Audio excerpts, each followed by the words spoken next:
It is now 7:05, so I will get started with today's panel discussion session. Many of us, and I would say probably most of us in this group, have been club officers at some point, and many of us have probably also trained club officer sessions. For those of us who have been club officers and have been to these training sessions, it should be clear how important these are when done well to the success of that officer and in turn to that club's executive. Club officer training can make a real difference in how well a Toastmasters executive functions the year going forward.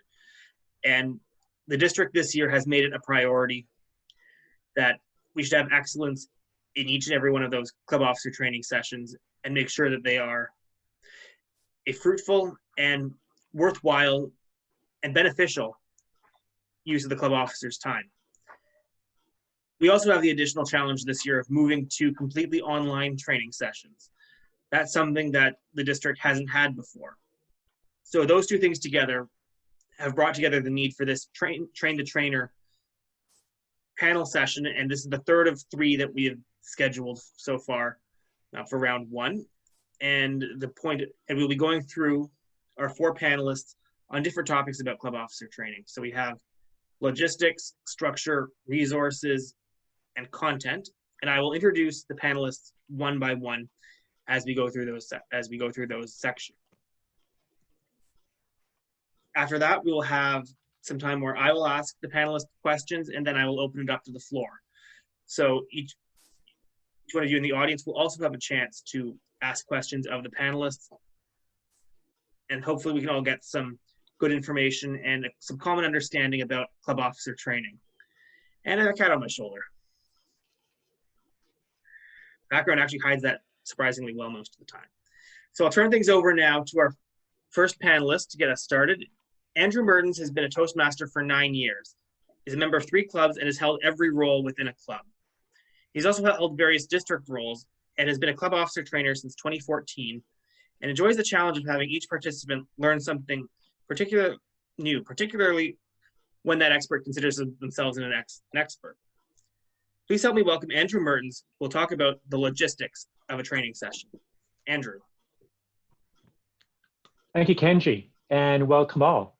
I think it's really appropriate to begin with the logistics as the first item tonight, because logistics is one of those things that, if done poorly, is really noticeable.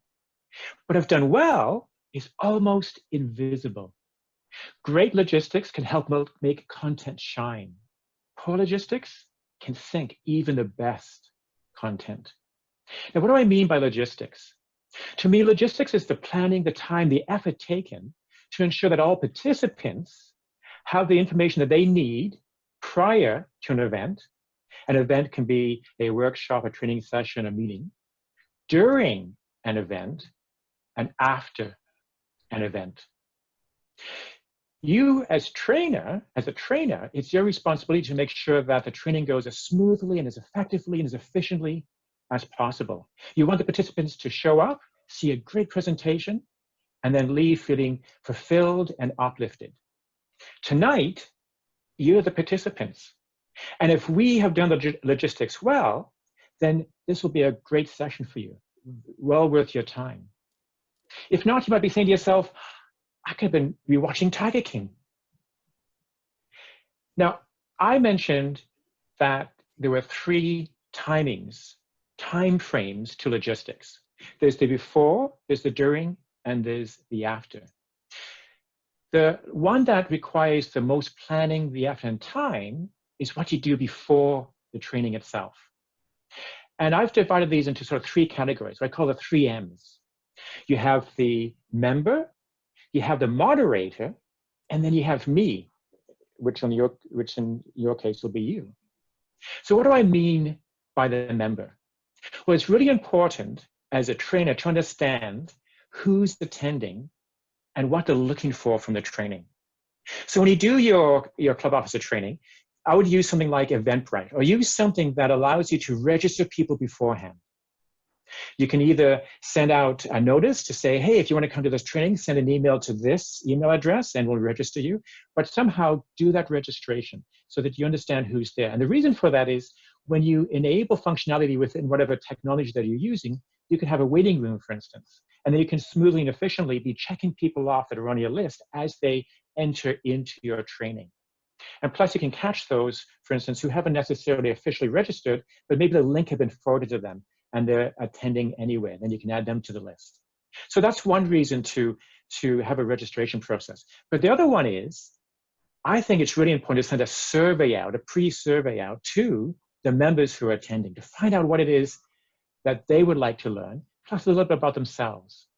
So when I did the TLI COT, for instance, for VP Education, I actually sent out a survey out to the 31 participants, a few days beforehand. And the good news is 30 of them, 30 or 31 actually replied. And I had 3 questions, just very simple questions. The first question was, have you ever been a club officer before? Because I was really curious as to whether people were brand new into this whole executive role or whether they had played a role before, and therefore they're coming with some understanding. The second question, if you have been in office before, have you ever been VP of Ed? Because each role, as we all know, have their own responsibilities, own accountabilities. So I wanted to understand, did I have experts in the audience, or were they all new to this role itself? And then the last question I asked them, what's one thing that you would like to learn in this session? And the results really, really helped me tailor and customize my training for the participants. So it turned out that half of them had been club officers before, but very few had been VP of Education. And when they came back with what they were looking for, it fell into sort of 3 categories. They're looking for the responsibilities of a VP of Ed. They were looking at a lot of questions on pathways. They want to understand pathways much more in depth. And they were looking for what resources do we have at our disposal to help us track our members' progress. So by knowing that information from the members before the meeting, it then allowed me to customize and make sure that I concentrate on those 3 areas during my presentation. So that's from a member perspective. Now, the other M, the second M, was the moderator. I would highly recommend, don't try to do the training all by yourself. Find somebody to help you. Because right now, for instance, I'm speaking with you, I'm looking into the camera, but I'm paying no attention whatsoever to the chat, to the participant panel. I have no idea if somebody's raised their hand. I have no idea if somebody's typed something into the chat, but the moderator does. And tonight, Chris is helping me out as the moderator. So she'll be able to tell me if somebody's typed in a question, and then she can interrupt me at the appropriate time to say, hey, Andrew, there's a question here, can we take that now? So it's really important, I think, to have a moderator to help you, monitoring the audience with the timing, etc. So find somebody to help you when it comes to the training. And then the third M is me, or when you do the training, it'll be yourselves. And there are, again, areas that we have to think about when we, try to put together the training that we want to do. So the first one, the material. Do we have all the material that TI wants us to impart to our club officers? And do we have all the material to answer the questions and the topics of interest that we got from the survey prior to the event itself? So it's really important to put that material together and in as engaging way as possible. So whether you're using PowerPoint or some other software, try to have a little bit of animation, try to make it fun. The second aspect, so we've got the material, is the medium or the technology that's being used. So there's different technology out there. Maybe most of you are using Zoom, which is great, but there's WebEx, there's Microsoft Teams, and it's important to understand the functionality because, again, the functionality can really help when it comes to engaging with the participants and helping them learn as much as possible in terms of what you're trying to teach them. And so, for instance, part of the technology within Zoom is polling. So let's do a quick poll right now. Chris, if you can just launch the first poll, which is actually called polling, and if you can just take a few seconds to fill that out, and then as you have a look at the question, you fill out the answer to that. What Chris will do is she'll then monitor how many people have answered it. She'll close the poll, and then she'll share the results. So what we're really trying to find out here is how many of you are planning to use the polling function yourselves in your own training? And we'll just wait a few seconds. And Chris, if you want to share, okay. So it's mixed. We have the majority saying yes, they intend to use the polling. Some are saying no, and there are others that are undecided. So this is an opportunity tonight, for instance, we're going to be using polling a couple of times, and you'll see this again when it comes to the survey that I've put together at the end of the entire session, because it's a way to sort of gather feedback in terms of how well the session went for the participants. Now, there's other technology that's available. So for instance, there's breakout rooms. And I used breakout rooms when I did the VP of Education. I had 30 people, and I broke them out into 10 rooms, and there was 3 per room. And it gave an opportunity for the members to network, in smaller groups, so they get to know other VP of Eds, and therefore they've got somebody they can chat with. But also gave them a task at hand. So I put them there for 5 minutes, they had a discussion, they came back, and then they were typing in the answers into the chat. I then gathered that, and I was able to send it out as a handout afterwards. So there's breakouts, there's sharing your screen. There's a whiteboard. I'm not sure how many people use the whiteboard. There's annotation. And in fact, what I want to do really quickly is I want to show you something. I'm just going to, can people see my screen? Yeah. So for instance, this is an opportunity. This is something I use within my club. But this is an opportunity. So those who know how to annotate, pretend you're in a club meeting. I'm trying to get the roles for the next meeting. Just type in using text, because there's a whole variety of different tools in annotation. Now, if you're not familiar with annotation, that's okay as well. I can't teach you that tonight. I can certainly help you afterwards. But it's an opportunity to use annotation within your presentation as well. It gets people active, gets them typing. So if anybody just wants to type the name beside one of these roles, that would be great. Does anybody, hopefully somebody's familiar with annotation. I'm not seeing any names, but that's okay. Oh yes, Kenji. Kenji's familiar with it. So, here's an opportunity where you can incorporate this within your training, make it more interactive, more engaging. So I'm going to stop sharing that. Okay. So they understand the technology, because that really helps in terms of the training itself.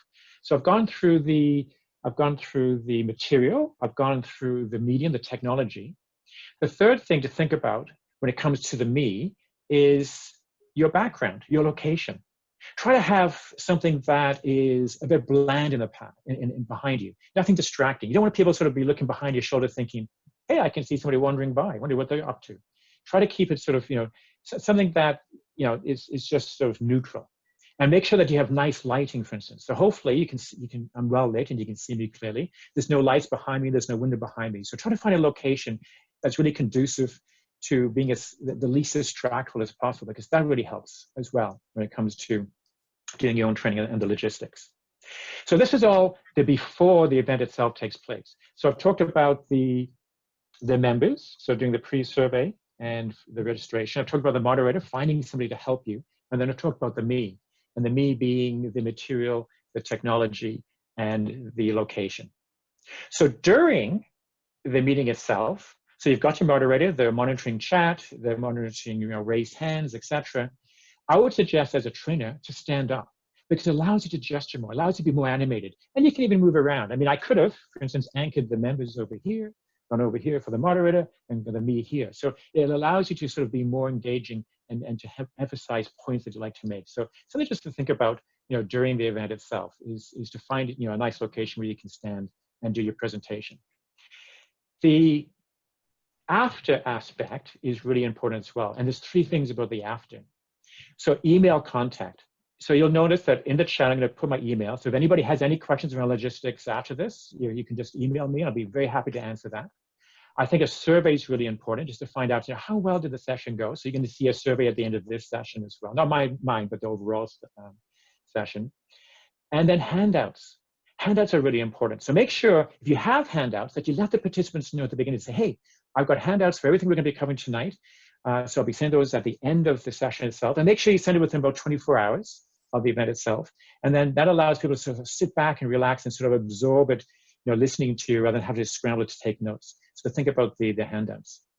So overall, you've got the before, you've got the during, you've got the after. And again, remember around the after, you've got the email contact, you've got the survey, and you've got the handouts. And with that, Kenji, I'm going to turn it back to you. Thank you. Thank you, Andrew. Our next panelist will be covering structure of training sessions. Hinlin Lee has been a Toastmaster for over 7 years and has been a member of community, corporate, and advanced clubs. He has served as an area director and has done most of the 7 club officer roles at the club level.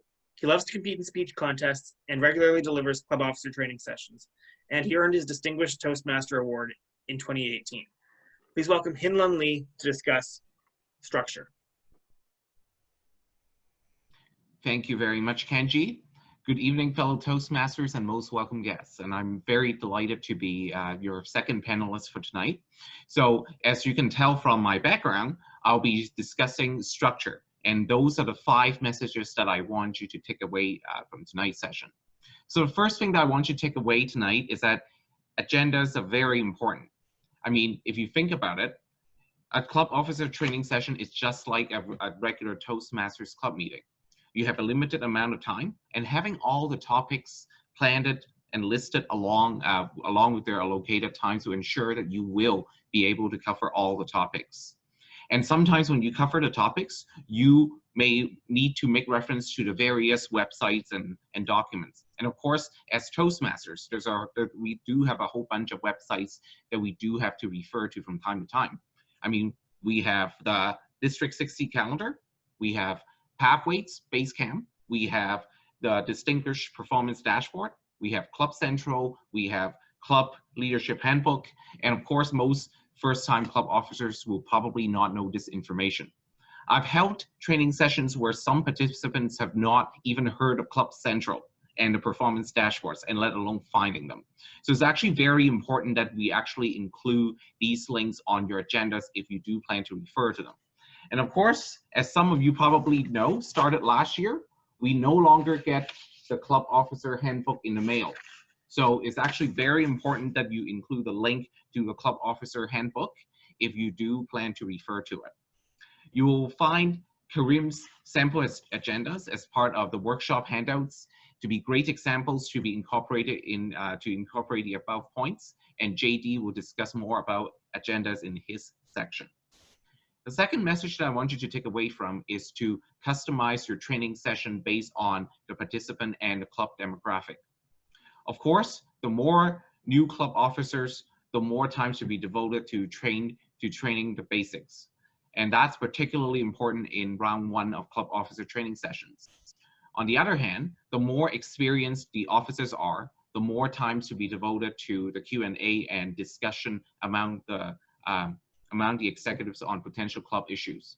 This is more likely going to be the case in round 2 of club officer training, when many officers will have been in the roles for 6 months or more. The other point to consider is the type of clubs that the officers are in, such as an open club, open to all, a closed club, that is a corporate club, an advanced club, or any other types of closed clubs.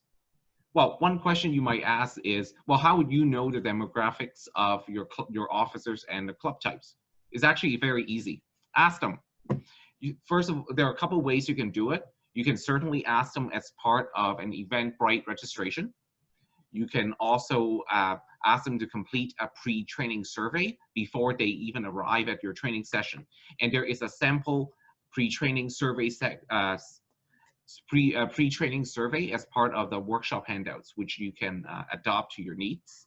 And in the pre-training survey, you can ask for topics of interest from the attendees, and this information will allow you to tailor your session to the group. And the third way to do it, which is sometimes what I like to do, is to do an icebreaker exercise if needed during the session. So in my case, I would usually ask the participants, the first couple of questions, to ask them these basic things to allow them to introduce themselves and the level of experience they have and what they want to get out of the session. The third message that I want you to take away from this session is presidents, VP Ed, and secretary training sessions should be 90-minute long where possible with breaks. Now let me ask you a couple of questions. Okay, using the chat box, since now we're on Zoom. Who are the 3 base camp managers in the club? Go.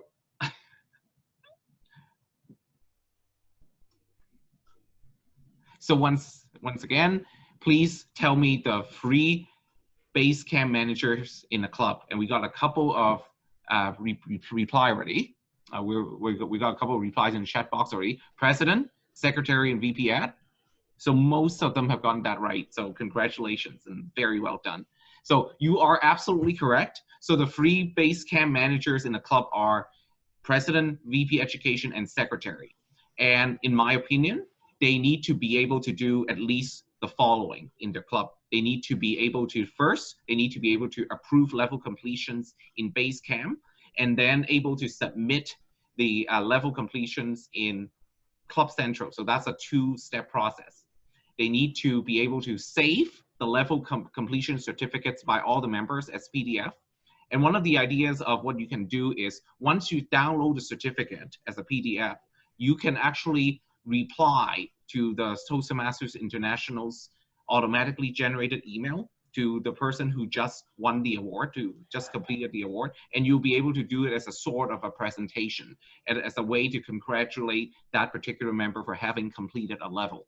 So that's one of the ways you can use the certificates. But the certificates are automatically generated on Basecamp Manager, on Basecamp, and as a Basecamp manager, you will be able to download the certificates for all of your members who have completed their levels. The third thing that I think a club officer should be able to do on Basecamp as a Basecamp manager is to be able to look up where the members are at in their paths. And finally, as Basecamp managers, they should also be the first level of support for members who encounter any issues with Basecamp. So therefore, because of that, sometimes to be spent in the club officer training sessions to cover pathways for these roles. And it will also be helpful for the president and the secretary to know parliamentary procedure. And because of that, the training sessions for these three roles should be 90 minutes, and you can include a break if needed be. And trainers not familiar with pathways and parliamentary procedure should learn appropriate material and seek help from the more experienced Toastmasters. The fourth message that I want you to take away from this session is the importance of getting permission from workshop attendees to share their email addresses. Why? Well, because it allows you to share resources and district events after the training. It will also allow attendees to contact each other for advice throughout the year. And it also enables important contacts that you never thought it would be possible. In one of my training sessions for Division A 2 years ago, there were 2 officers from Division D. One of the clubs wanted to have guest speakers because they have very few speakers. And then I also have another club that have too many speakers and they're looking for speech slots, more speech slots to go around. And the 2 clubs happen to be, and you won't believe it, within walking distance of each other. And you can almost practically guess what I did right after the training session. And finally, the last message I want you to take away from is scenario questions. Q&As, in my opinion, is the most important part of the training. It allows officers to apply what they have learned in a club setting through discussions. And there are 3 sources of scenarios. Well, the first scenario, the first way to get scenarios is to encourage attendees to bring their club's problems to the training sessions for discussion. That, in my opinion, is the best source of scenarios. The second source of scenarios is your club leadership handbook, and it has common scenarios for each club officer role. And finally, whatever we discuss in terms of scenario questions, it always boils down to 2 basic problems. The education problem, members not attending meetings or taking on roles, and of course the membership problem means, the club has difficulties in attracting members. So those are my 5 messages for you today.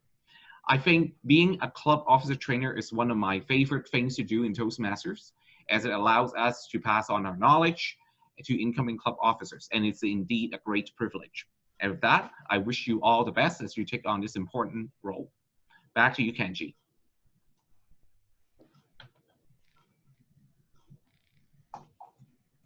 Thank you, Hin Lun. Covered a lot of important things we should be planning our training sessions around. I'll also note that our Zoom administrator, Chris Nelson, has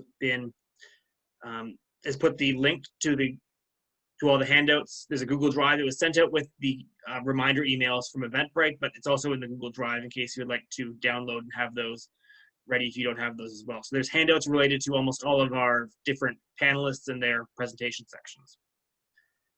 At this point, I'd like to move on to our third panelist, JD Thomas is a past president of Ajax Pickering Toastmasters and has held all of the club officer roles. He's also conducted over 40 training sessions and is a former district public relations officer. Please welcome JD Thomas to talk about resources for club officer training.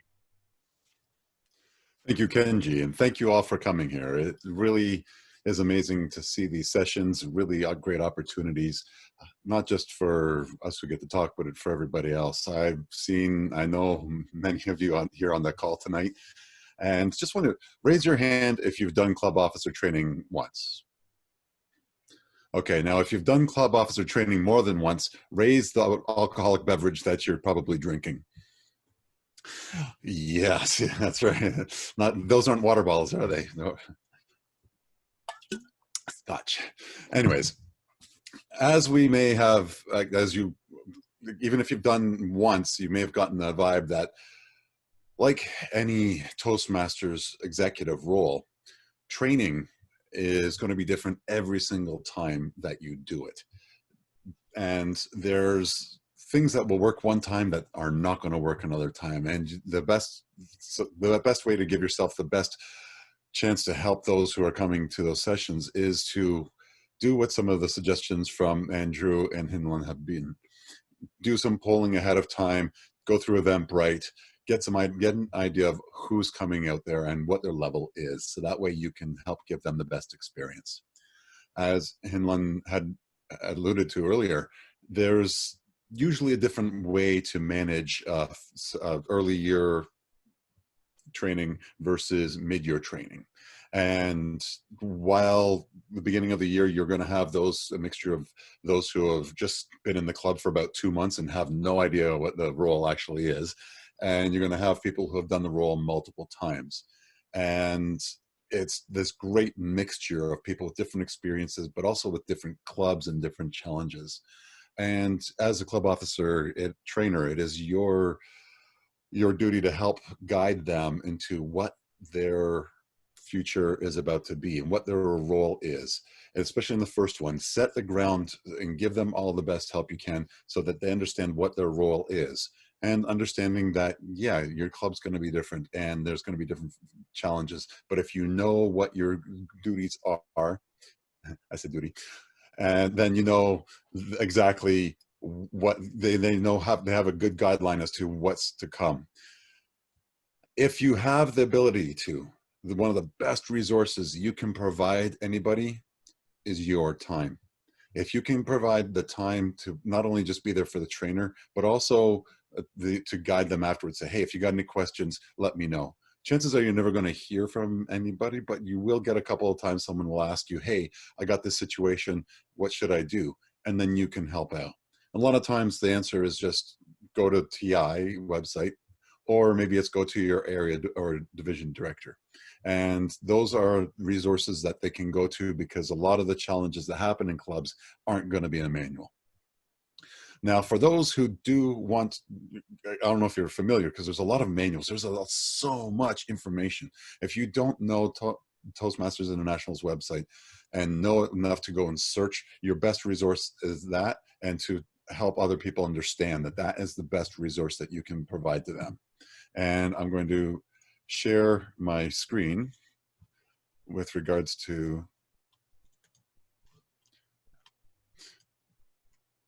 TI's website. And if you're not familiar with the Leadership Central, it is one of the best places to go. Of course, the Club Central, I'm here now. And Club Central is, for every club officer, is important to know. And a lot of members who end up getting pulled into club officer roles aren't going to be familiar with things like this, and giving them letting them understand that this is there. Screen captures, if you can provide it, or because we're doing a lot of online training, or all online training now, you can have it up and show them, hey, look, here's what the VP of Education, you need to submit an education award. There you go. You submit your club roster. That's the secretary. You're generally going to be doing that. There you go. And showing where these things are important.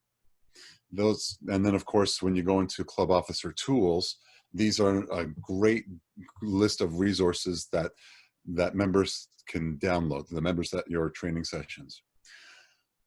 I keep a lot of these manuals on my computer, as many of you might, but remember that they get updated often. So if you go and just, as I've gotten, and I'm going to show you, there's club officer training manuals and all sorts of other manuals. If you've got a previously up, or one that's been updated that you don't have, then you might be missing out on information that you could be providing to the members of your training sessions.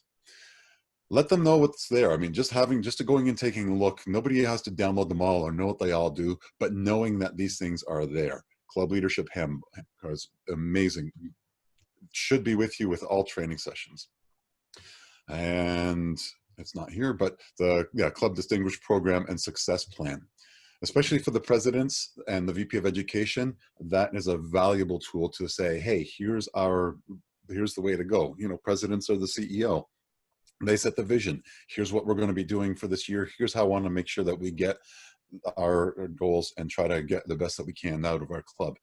And remember that the DCP is just a measurement for how well members are serving, the executives are serving their club. It's not about the points, it's about the members. And when you put the members first, those points just come. So making sure that the members know of these, and as Hinlan had said, you know, having the list of, you know, the things that the resources you're going to have is very key, and having that set up ahead of time. And even just a document that says, here's some of the places you can go, that's a very helpful tool. Another great resource, as was previously mentioned, of course, the District 60 website. And this website is an amazing place, especially for members when they need to know what resources are there for them, more local. TI has their mandate. They've got a lot of great resources that can help us out, but knowing what's going on, especially in the events calendar, it is updated amazingly. I've seen years where it hasn't been as much, but right now we're seeing some really great input being put into there, and you can see what's happening all around the district.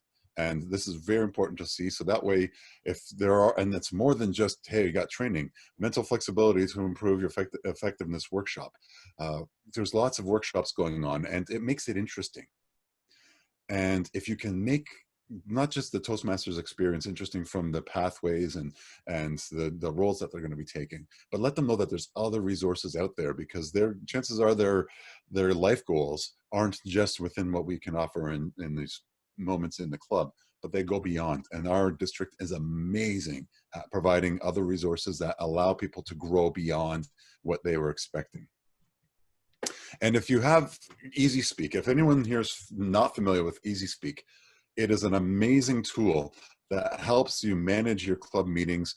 It's built by Toastmasters for Toastmasters to help members organize their club meetings. It goes through a great option, allows the memberships to be member profiles to be in there. It tracks their path and how they're doing. It helps you with resources like, just trying to bounce in here because limited, where is it? You know, helps create a meeting agenda and a great laid out plan that shows everything that's going to happen in the evening. So or day, depending when they get together. Great tools, again, for Toastmasters by Toastmasters. So get to know the online, and have those available to provide to your other, to the attendees. Now, as I said, there are manuals, PDFs, like you would not believe. One of the main ones is the Club Officer Training Series, and I haven't seen actually the most recent ones if when they have updated them, but they have them for each of the roles. And if you're going in and doing Club Officer Training and you haven't seen this lately, then it'd be a good opportunity to get in there and see them. The Federal Aviation Authority out of the US, but it's a good guideline, mandates that airline pilots get trained once a year, and that's to make sure that their skills are sharp. And when you before you go to do your club officer training, go make sure that you sharpen your skills. Make sure that you do the training yourself. Understand what it is that you need to be providing to the attendees to make sure that they don't crash and burn. Of course, the club leadership manual handbook. This is an amazing manual that tells everybody what the year is going on, what their roles are, and make sure that you understand that if there's been any changes. Give it a good read. It's right through. It doesn't hurt to know not just the roles that you've done and that you're doing, but also to let them know, by the way, if you're a president, your right-hand person is the VP of Education. Get to know what their mandate is, understand theirs, and if you can work with them. And it goes on and on throughout the whole executive. And of course, the DCP success plan. Have these resources available at your training, just for no other reason than to make sure that the members who are in attendance know that these are there. I see that, so I just saw that I'm at the red line here, so I'm sorry if I've gone way over. Again, make sure that you know what your resources are available for you. Research them, make sure you're up to date on them, make sure they're fresh, and all the best. You're going to be amazing.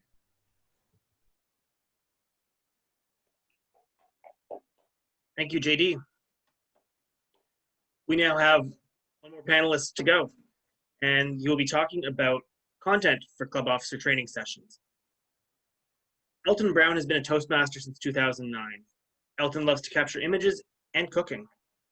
He'll talk about ways to get your audience to tune into you before the meeting starts and how to help clubs determine what can be strengthened. Let's welcome Elton Brown.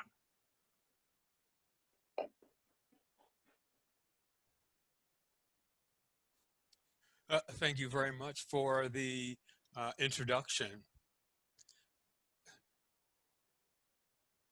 It doesn't matter how well you know the material, how many experiences you have under your belt, but if you can't deliver the information in a way that individuals can absorb it, it's all for naught. One of the things that I like to do in a session is to make it interactive. Think about when you were in university and you had to attend, the session, and there was a PowerPoint presentation. And by the time halfway through it, you're wondering, where can I just get a small bit of strychnine just so that I can get to free myself from this thing? This is what you don't want happening at your workshops. So how do you go about ensuring that this doesn't happen? I find is asking the individuals who are attending your workshop, what is it that you want to know? What questions do you have?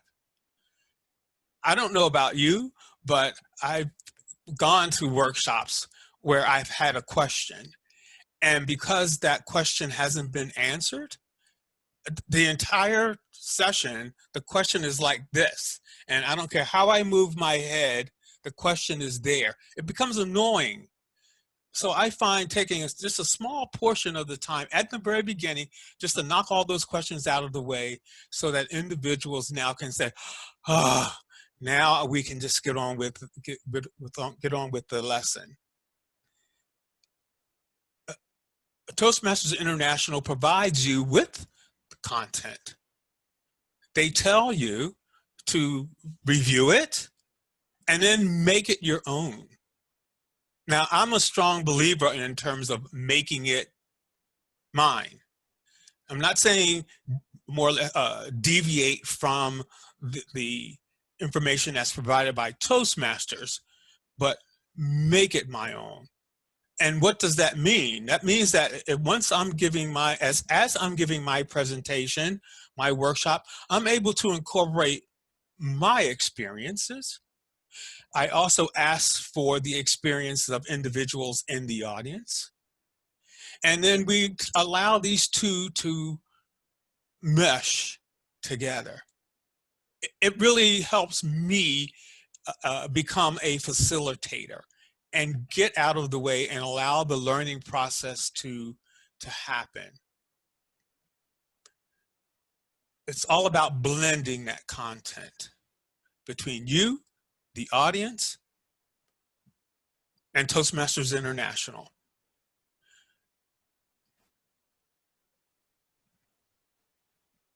Take the time necessary for each part of the meeting, the workshop. First of all, when you're going into this, state the purpose of the workshop. State the objectives of the workshop right off the bat. Let them know exactly what's going to be covered. And if it's going to be kind of a liquid kind of a workshop, then tell them that. It's going to be kind of a liquid kind of workshop. We're going to touch on a lot of things in this workshop in the amount of time that we have available. And are you with me?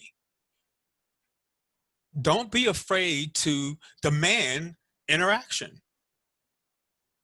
A lot of workshops that I teach or I facilitate, I have to say it. Are you awake? Talk to me now. And, you get them talking. And I find that once you get them started, just get one or two of them to start talking, the rest will follow. And then it becomes a game changer in terms of being able to continue with the course and maintaining a balance with the audience. And that's exactly what you want. You want to have them glued into what you're saying. And don't be afraid to bring humor into the session. Nothing hurts more than to sit there and someone is very, very, very serious throughout the entire thing. By the time it's over, I won't remember half of the stuff because all I can think about is, I'm so bored. I just want to get out of here. And again, that's not what you want them to do. And you'll know that because at the end of the session, when you ask questions, people will want to talk. And in the last 3 workshops that I've given, we've gone over by a half an hour. Now, this has nothing to do with me saying we're extending the workshop or anything like that. It was just a matter of we've got the creative juices going, we've got them involved, and now they want to talk. A lot of the times they're talking among themselves. They're passing information back and forth, which is exactly what a facilitator wants, which is to have them interact with one another, because isn't that a part of networking? Isn't that what we as Toastmasters are supposed to do? Network? So this is another way of introducing that feature, allowing individuals to be better and find out that, yes, that they can talk and ask questions and actually get them answered. Secondly, you must have an agenda. All the content in the world is great, but you have to have an agenda. Now, whether it's written or either it's stated at the beginning, but you have to be able to do that. Now, the agenda itself is where you are providing your expectations or Toastmasters expectations in terms of the things that you want to cover and the reason why. Without doing that, again, it's like mayhem. You have no steering wheel, you have no driver's seat, your meeting is going everywhere. If you're going to use slides, it's really, really important to make sure that the slides speak for themselves.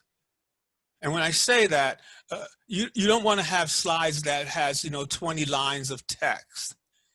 And now you're competing with, your content is now competing with you. because now everyone's reading the slides. Sometimes all you need is an image to express the point or to express the feeling. And those types of things go a long way in terms of assisting individuals to remember the reason why they're there, and you being able to meet your expectations throughout the workshop. PowerPoint is a good thing, but not too much. Because if you use too much of it, then people are not, they are not going to be engaged, because it'll be you and the PowerPoint, not them.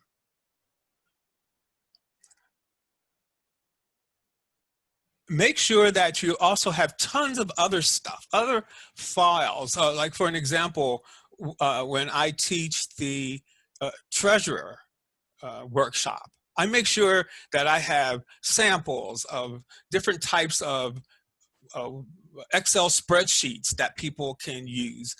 The IRS form that proves that a Toastmasters Club is actually a not-for-profit. All of these things you should have in a folder so that at the end of the meeting, they can go to this folder and grab these tools that they can use in order to make themselves as a leader better. They're able to better support their club.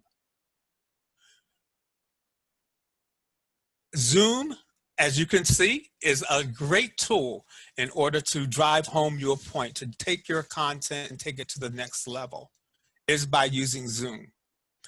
Zoom has all of these wonderful features. I'm not going to go through that. We've already had 2 individuals before me talk about that. But these things are important, and you must learn how to use these things, especially if you're going to use them, because you don't want to go to use them and you kind of like fall apart as you're trying to use them. That in itself is not a good thing. So all in all, you want to make sure that you interact with the individuals. You want to require them to interact with you. You're blending those 3 things together. You have an agenda, and that your content is coming from Toastmasters International, and that you're making that content your own. Back to you.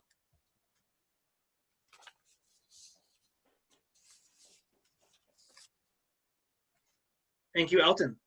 So I'll now move into a few questions from myself to the panelists. I would like to start off with Andrew, so we can go back to some logistics at the beginning. First question for you. How would you say is the best way to handle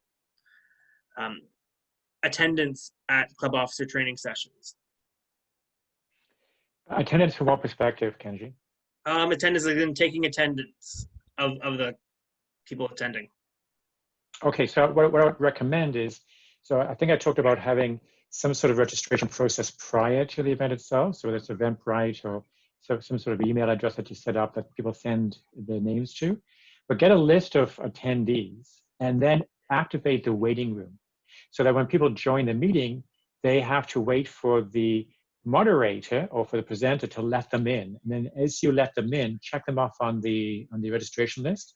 And that way you ensure that you don't miss anybody. Because sometimes everybody just joins everything en masse into a meeting, and you suddenly see 20 names and so forth. You could conceivably miss somebody. But if you use the waiting room, then you can just check them off as they come in. I think that's probably the most efficient way to do it. Okay, thank you. And thanks, Chris, for reminding me of the timing for these. In order to keep things moving along at a good pace, I've set aside questions. So each panelist have actually put in 60 to 90 seconds. So the green should be at 60 seconds, yellow at minute and a half, 75 seconds, and then red at 90 seconds. I had one more for you, Andrew. What would you say the biggest difference is logistically between running a in-person training versus an online one? Oh, sorry, logistically the biggest? Yeah.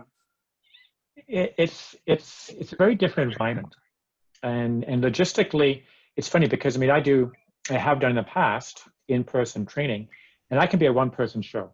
I mean, I can show up with my projector, my laptop, everything's set up. I've got my remote control, and I don't really need anybody per se to help me. When it comes to the online, there's just too many different types of things that you have to be thinking about, and to me, there's complexity to it.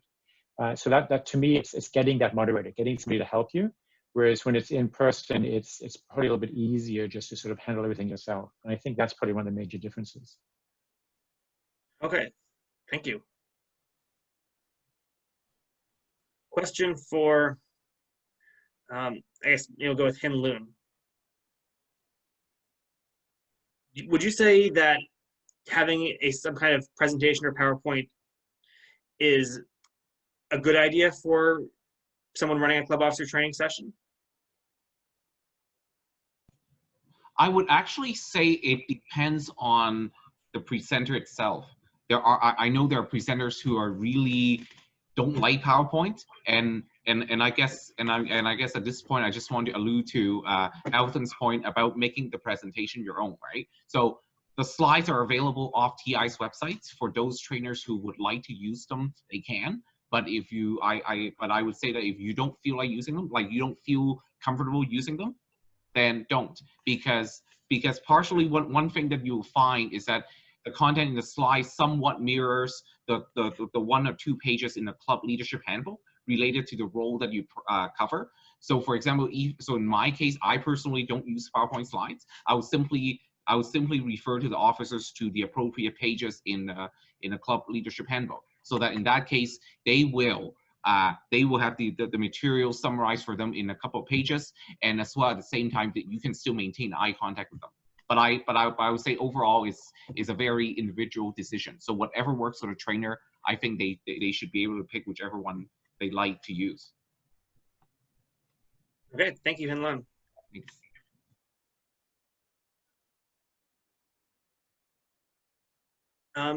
JD, a question for you. What resources would you recommend in terms of pathways?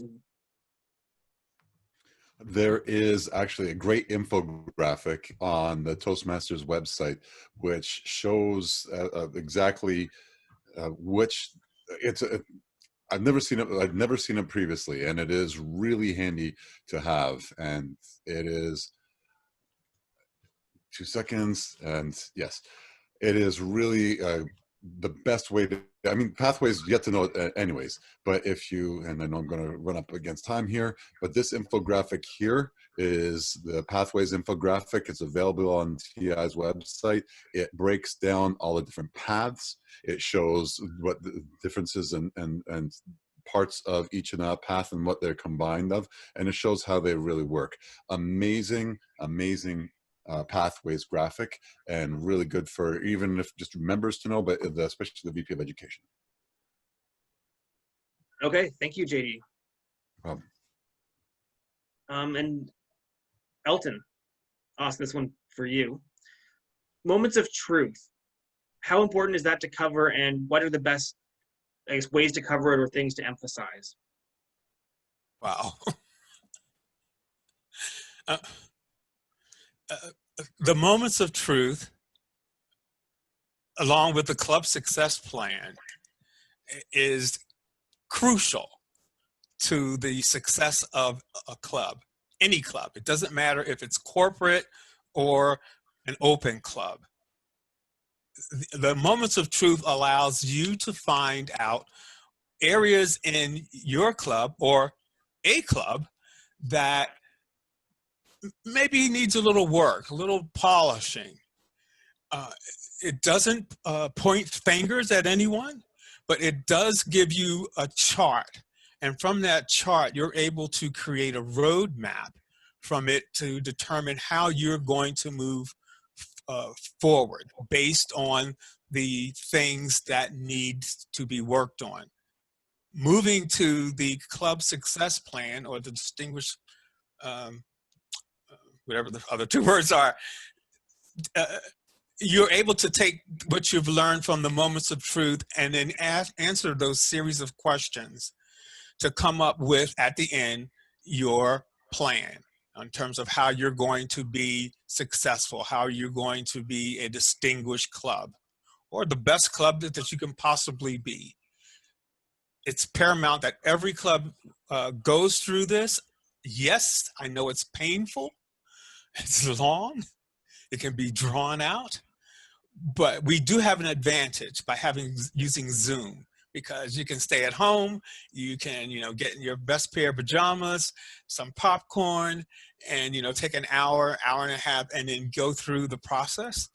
Your club will be better for it. Okay, thank you, Elton. At this point, I will start looking for questions from the audience. You can use the raise hand function, or if you put them in the chat, I can have Chris read out any questions that have been sent to her in the chat. We do have one question so far, Kenji. Okay. It's not directly related to club officer training, but could definitely tie in, especially for the VP education role. Yeah. How to get members to use evaluation forms for the pathway speeches. This is from Janice Law, and I don't fully understand the question, so perhaps a bit of explanation might be of value.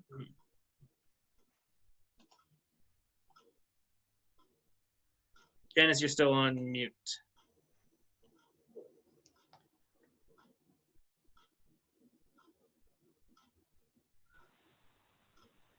Should be good now. There you go.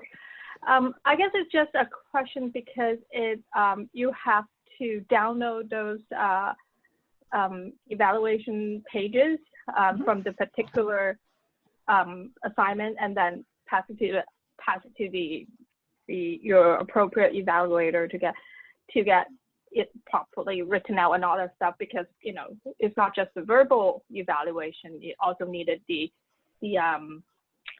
written evaluation. So that's been challenging with the online meeting format. So that's how I don't know how to even encourage that. In the past, is in-person meeting, you just have to say, print your evaluation sheet and bring it. So. Okay, thanks for the clarification. I see JD has his hand up. Oh, and Elton, maybe I'll have, JD, you can go first. I think you had an answer for this. Okay. Yes, as we go through our the path and look at and the criteria and all the everything that's involved in doing our speeches, that's the point where we should be downloading and sending. It's a fillable PDF, and because we're no longer in the former education system, those manuals are no longer any good. Everything is digitized and fillable online. So it should be up to the member. If they are going to do a presentation, they should at least be responsible for making sure that the evaluator has the form, because an evaluator won't be doing their path and won't have access to the resource. Well, all the resources are available under TI, but if we're responsible for we're doing our presentation, it's our responsibility to make sure that our evaluators have what they need. Yeah, thank you, JD. Elton, do you have anything you wanted to add to that? Ditto. Yeah. Sounds like we're all in agreement. It should be relatively easy for the member to do that. It's just a matter of managing the PDF and sending those files. Hinlin and then Chris. Oh, Hinlin, you're muted. Okay, if I can, I just want to quickly share my screen. So if your club uses FreeToast Host, so this is a sample agenda, and I just log in as a regular member. You can actually see so for every speaker you can actually see the project description as well as the evaluation form link. And if you actually click on that, that will actually get you to the fillable evaluation form. And I thought that is a very useful feature, because sometimes the speakers forget to send the evaluation form over, or the Toastmasters forget to do that. So that is a way for your members to quickly get the evaluation form. But of course, it relies on your club using FreeToast Host. And Chris, and Kenji. For those clubs that don't use FreeToast Host, there is an online archive of fillable evaluation forms. I have to credit District 57 for sharing this with me, but I have included a link to my online drive with this. So if your club does not use free toast and you want fillable evaluation forms for every project, they are right there. And we do have a lineup of questions when you're ready, Kenji. Okay. And Andrew, did you Kenji, want to say can I something just, briefly? yeah, can I just add something really, really quickly? Okay. So I'm sharing my screen as well. Hopefully you can see that. But if you go into Pathways,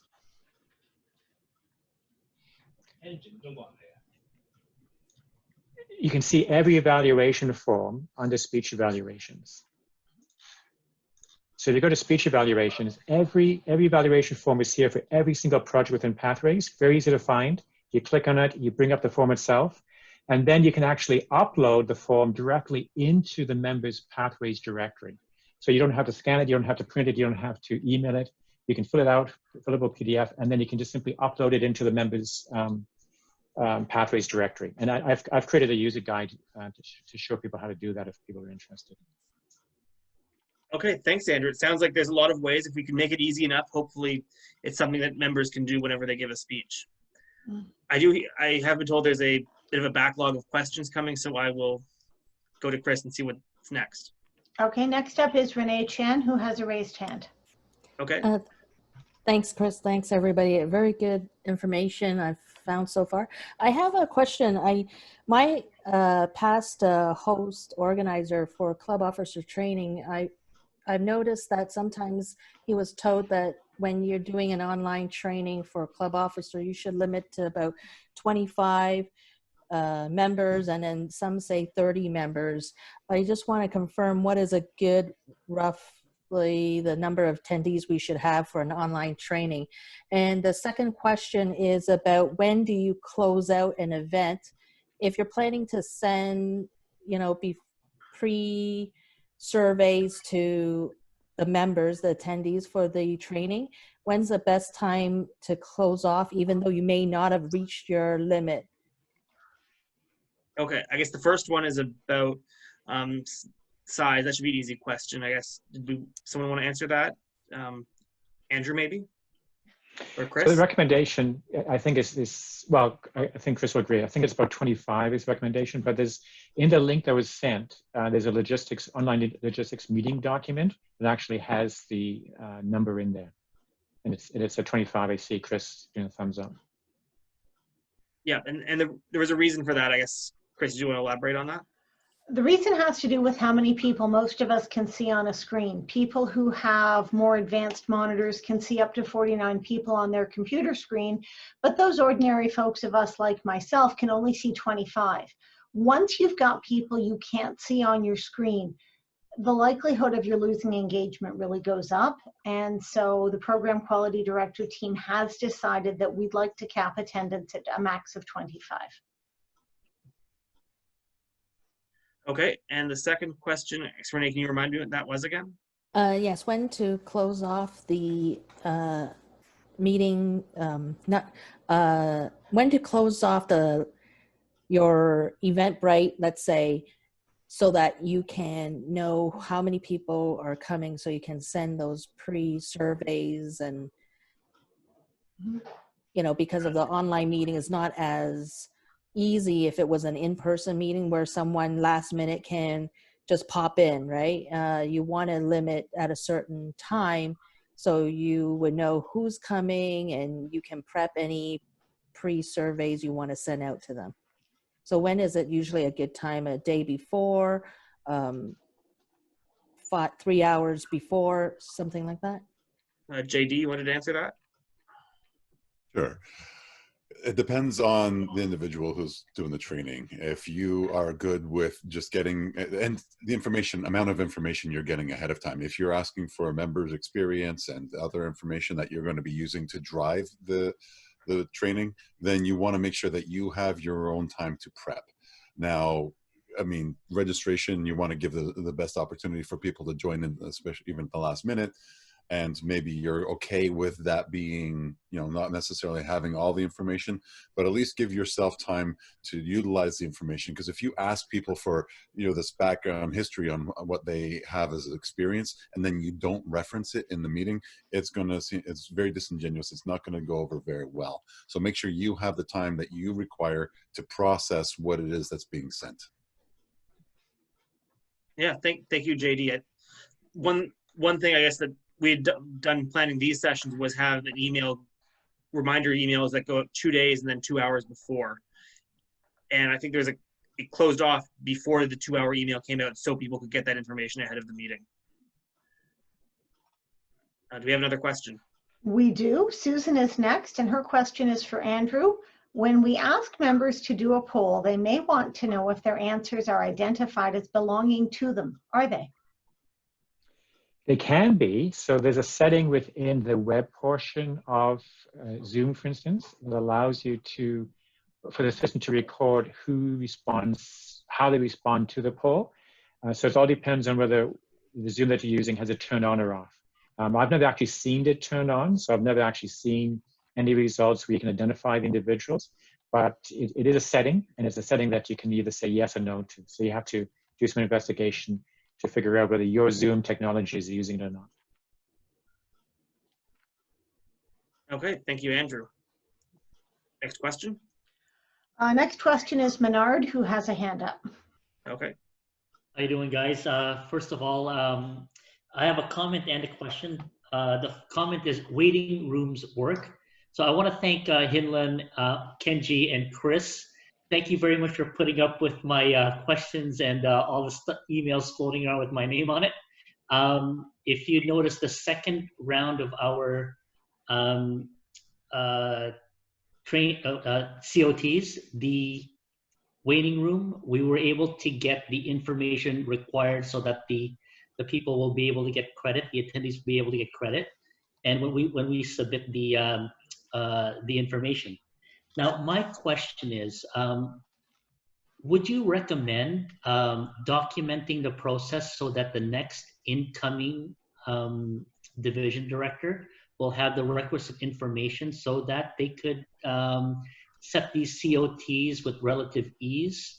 Because what I experienced is that these COT sessions were already set up, and I had to find the trainers and schedule them. And it was a mad rush, and a lot of things fell through the cracks. That's my question. Would you recommend documenting the process?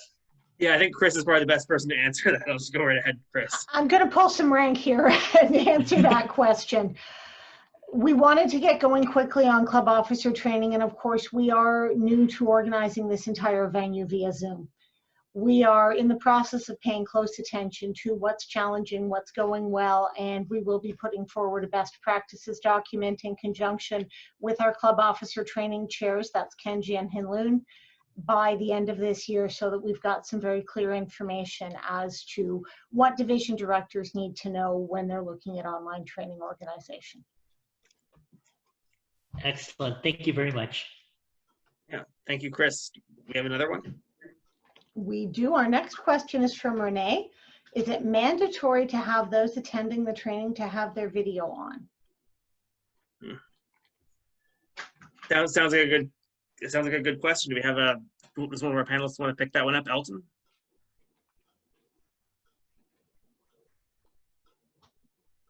It would be really, really, really, really, really, really, really nice if they had it on.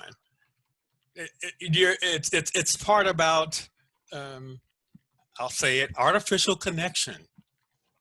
And you can't get that if you have someone in the nebulae where you can't see them, but maybe you hear this voice. But it's far more impactful, not only for the participant, but also for their fellow club officers to be able to interact with them as well. And so if they hide in the background, they can do that. There's nothing that says that they can't, but personally, I would really, really, really, really, really want them to show their face so that we can talk. Back to you. Can I ask also, is it that having their face there, it shows that they're present, and also if they need to stay for the training a certain time in order to be saying that they completed their training, right? They can't just, you know. No, no. Within Zoom, Yeah. this is one reason why if you're using Zoom, Yes. this is one reason why you want them to register, because in the background it's actually keeping track of the amount, all of the individuals that have logged in. It also tells you exactly how long that they've been connected. So if you say if you got an individual that thought that, okay, I'm just going to log on and then I'm going to count to 10 and then I'm getting off. Well, then you could say, okay, you know what? I don't think we can actually give you the credit because you were only on for, 5 minutes and you needed to be on for the duration of the workshop. Yes. And if I may interject, Yeah, JD. many people. So just sorry, I've seen it where people don't go on video and they're actually not even there. They just put it on, they put the screen on, then they go off and they walk the dog or whatever else, and they're getting credit for doing the training. And it's hurtful to the club to make sure that when they don't actually sit and take the training and understand, even if they've done it a time before, we're giving them credit for being there, so they should at least show up. Well, and there's lots of ways to participate in the training too, especially if it's in a more interactive session. Mm-hmm. Yeah, because I was aware that there might have been one person who didn't complete the full training and probably was there only for half an hour. So I wasn't sure, is there a limit to our club if they don't exceed a certain number of training minutes or whatever, they're not getting the credit, that type of thing, like the policy that we would have to follow as those conducting the training. I guess Elton or Chris might want to weigh in too if there's like an official answer. I'm going to let Elton take this first. All right. In the old days, when we you would not have the individuals. You had a spreadsheet, and the individuals had to sign it. For me personally, they signed it at the end. So if they decided that they wanted to leave, they had to leave for whatever the reason. It's a free country, even in Canada, but you had to stay till the end in order to sign the document. Same here. If the meeting is supposed to last for 60 minutes, or depending on the workshop, 90 minutes, and that's what was agreed upon, then so be it. So if they don't stay the prescribed amount of time, then I think that it's something that would definitely need to be discussed. Back to you now, to you, Chris. I agree with Elton completely, and while it's different to track that online, it is definitely something we can track. For example, as the admin on this meeting, one of the things I'm keeping track of is some of the people who seem to be logging off or losing connection, and reasons like that happen.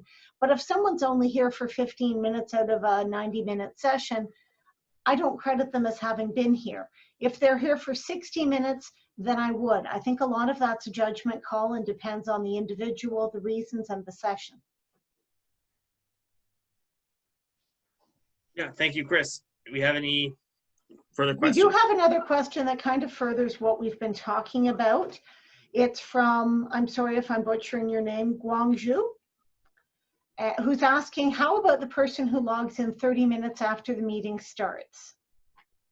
Yeah, I think this all goes back to the punctuality in general for the meetings, and how do we encourage that? Very much so. And it's not as though when they signed up, they didn't know when the meeting was starting. Mm-hmm. Didn't want to talk about punctuality for meetings? And is there a point where we would say, no, you don't get credit for it? Probably with the same principles. Maybe Hinlun or Elton. Go ahead, Elton.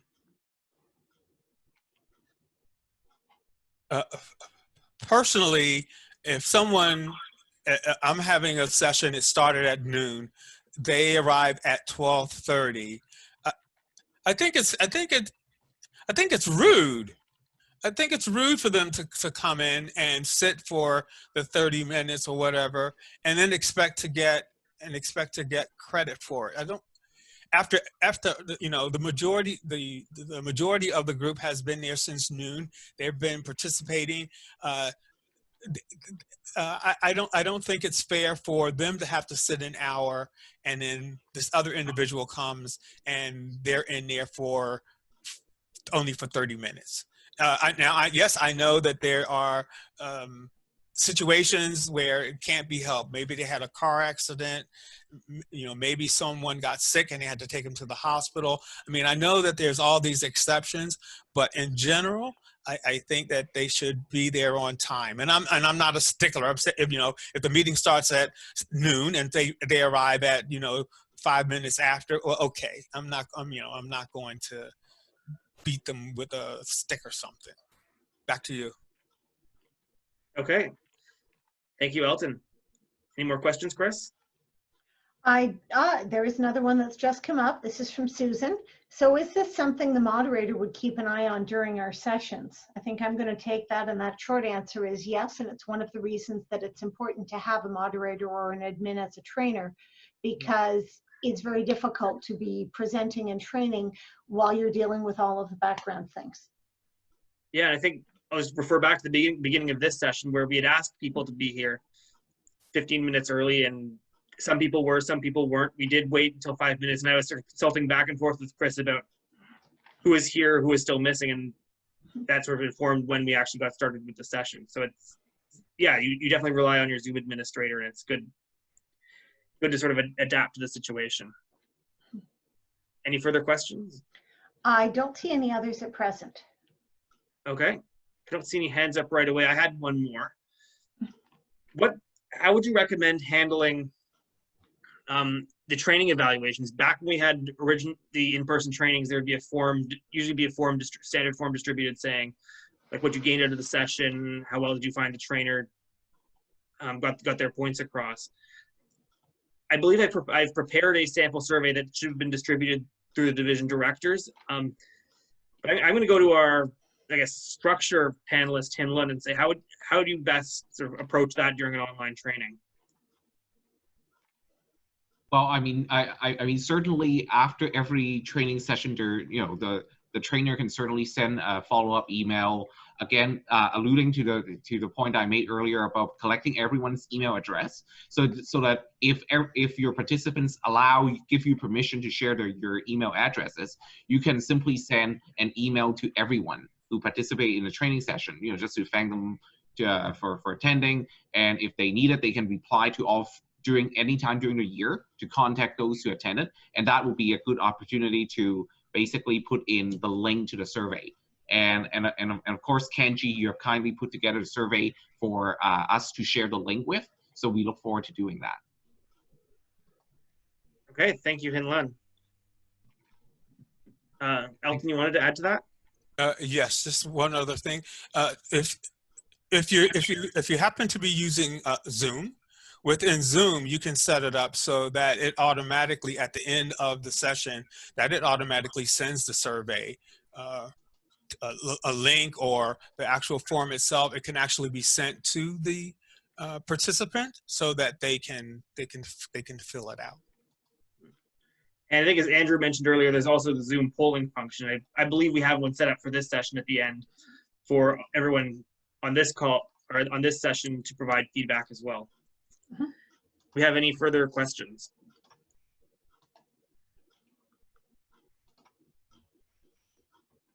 I'm not seeing any.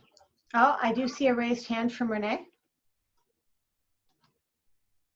Sorry, I wanted to ask, and I'm not sure if it's part of the Zoom feature, but I guess Andrew's gonna answer it for me, because I wanted to ask him if that whiteboard feature where he writes on, is that part of a add-on on Zoom? Andrew, I guess, would you like to answer that? Would a free account be? I guess it's a bit of a moot point for the training sessions because the district has paid accounts that will have that feature, but do you know, Andrew? So I mean, I signed up for Zoom, not to get a paid account, but a free account, just so I can understand the functionality a little better. And I have the whiteboard functionality. Okay. And I just shared my screen there, and I don't know whether you saw the whiteboard or not, but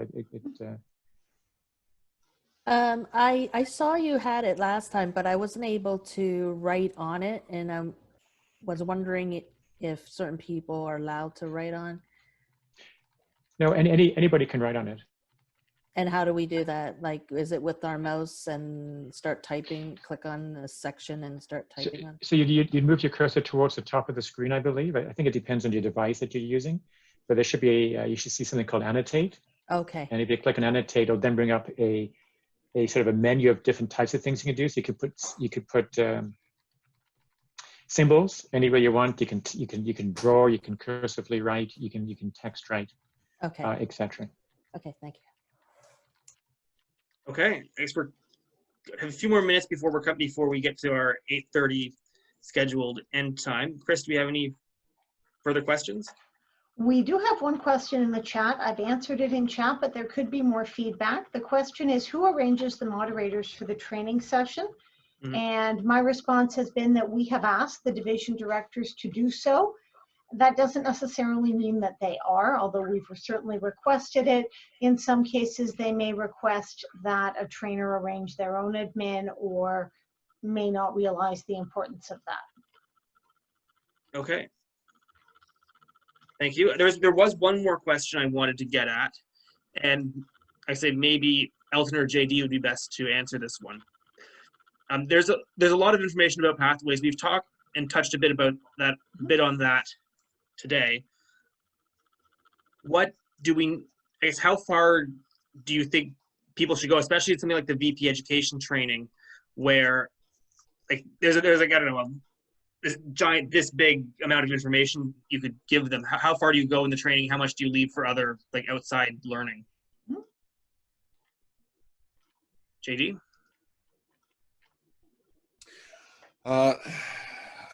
It depends on your comfort with the role.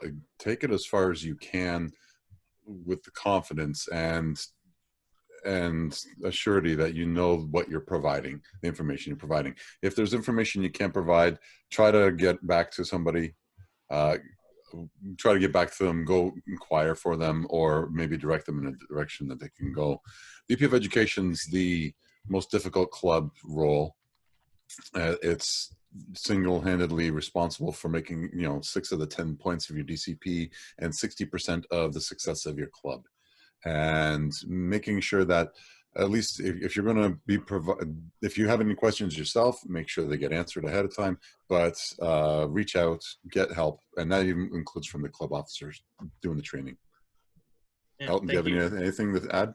Elton? No, not really. Except for one thing. Normally, if I'm going to teach the VPE, I always start off by mentioning 2 words: Tony Nelson. First of all, and foremost, and then I go into whatever. So this way, if I don't know the answer, they already know the magic 2 words which is Tony Nelson. But yes, I do believe that you take it as far as you possibly can. In my experience, I find that when you're having those types of questions, it's usually from beginners who are still not comfortable using pathways. And so and that's why the BPE the workshop needs to be a little longer, so that you have that flexibility to be able to show individuals the things that they need, so that when they walk away from the workshop, they can immediately go home and begin to use pathways. Okay, thank you, Elton. Chris, I understand we have another question. We do indeed. It's from David. David has asked, how do you get selected to do the training for a role?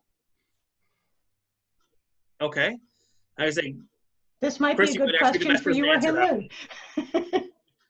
Or Hinlin, go ahead. Yeah, sure. I'll answer that. So as club officer training co-chairs, our role is to support the division directors, but we do not select the trainers. The individual division directors will do that. So if you want to be a trainer, obviously, if you're known by the division directors, it will be helpful. Alternatively, if you attend our training, you're actually ending up on a magic list. And should the division directors ask for that magic list, it will be provided to them. And they can contact everyone who has attended this training, if needed be, to recruit trainers. Yeah, and division directors, I've seen some emails go, they've been requesting trainers for upcoming sessions. Yeah, but Okay. you will end up on that magic list. We will ensure you're on that magic list. I don't Okay. see any more questions at this point, Okay. Angie. Well, that's perfect timing. Thank you, Chris. I think that brings us to the end of our training session for this evening. I think we've covered a wide variety of different aspects of club officer training, the logistics, structure, many resources we have at our disposal. So I think it's my hope, and the hope of all of the district team, is that club officer training is made the best it can be. This is the first and sometimes only touch point for district resources towards club officers. So it's that important first step that they get, and another check-in step at mid-year. So you guys are the ambassadors. All of you on this session, all of you participants are the, I guess, the faces of the district and of club officer training. So good luck to everyone, and I wish every trainer and every club officer all of the best for the upcoming Toastmasters year. I think I'll ask Chris to circulate the feedback survey, and I will close with that. Thank you, everyone. Thank you, everybody.